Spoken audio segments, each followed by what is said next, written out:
Video game startup screens, arguably one of the most important things a game has to get right for you to be interested in playing. It needs to look good, sound good, and set the tone for the game immediately, whilst also needing to get you to start playing.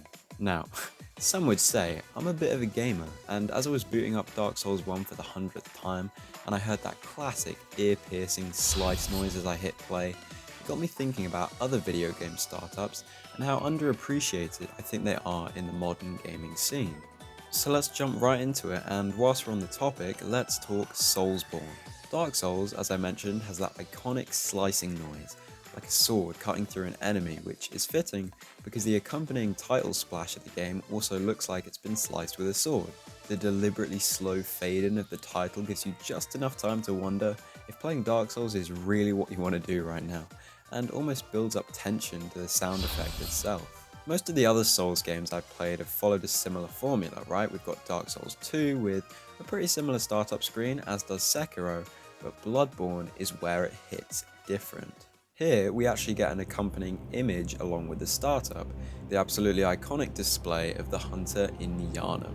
This is all played to the orchestral and angelic menu theme, which somehow also sounds like a choir of death signaling your coming trials and tribulations in the game. It simultaneously creates this horrific atmosphere. The music is hopeless and suspenseful, which perfectly encapsulates what Bloodborne is about.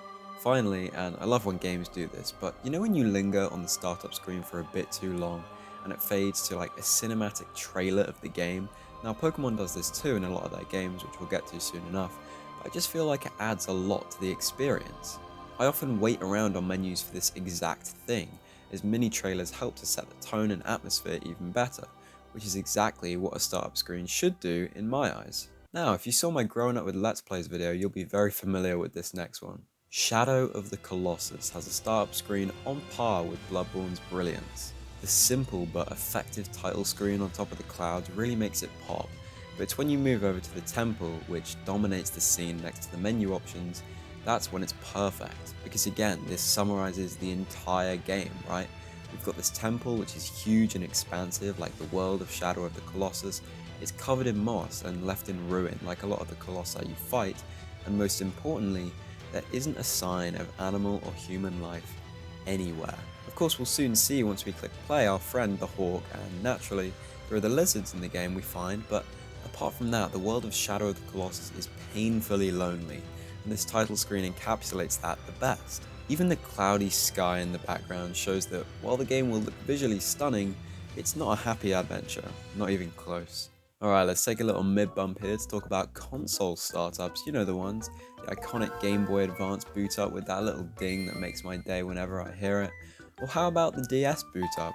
That's one I've heard more times than I can possibly count. I feel like when you go more modern with these startups, like for example the PS4, despite being an amazing console that I love to bits, its startup is just so boring.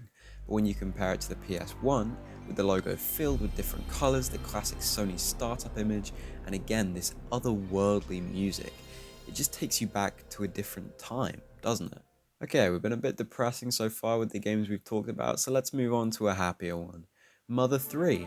Oh wait, Mother 3 isn't exactly a happy game, but at least it has a banger of a startup screen.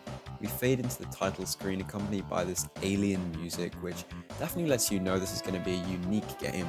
Further than that, we are taken to the true startup screen where you meet the characters, give them names, and get to see all their personalities. It's a lovely moment, seeing such a happy family in the game, getting to see them mess around with each other, and even answer fun questions that definitely won't come back in an insane way later. Even beyond that, we get the final piece of this, played to the backdrop of Welcome, a track that you have heard plenty of times if you have watched my past videos, and that is the sprawling cutscene of the Nowhere Islands, the location of Mother 3's world. Everything about this is perfect. We get character introductions, location introductions, banger music, insane graphics, like literally beautiful pixel art, especially considering this is a Game Boy Advance game. It just proves the art style is timeless. Alright, the three biggest games in my early childhood were probably Minecraft, Pokemon, and Terraria, all of which I've played endless amounts of, and I still play my fair share of Minecraft and Pokemon now, as you'll know if you've watched this channel.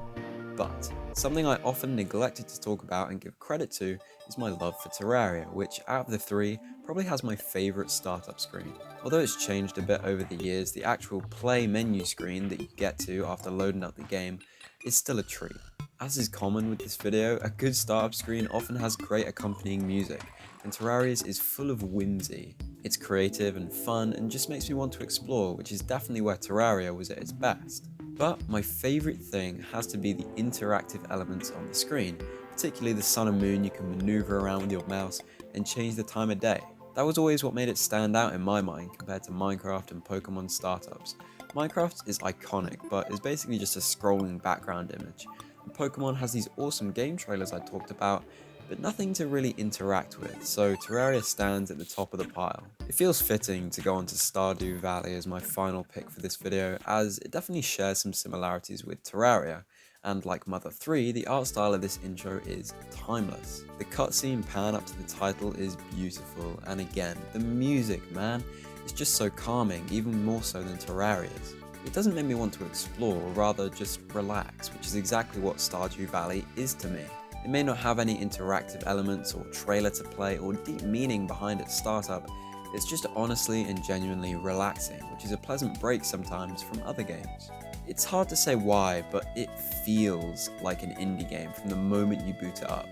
Maybe it's that traditional sketchy title card or perhaps the retro graphics, but it just oozes indie from every part of its boot up, which is totally a compliment by the way, and exactly why I picked it to round out this video.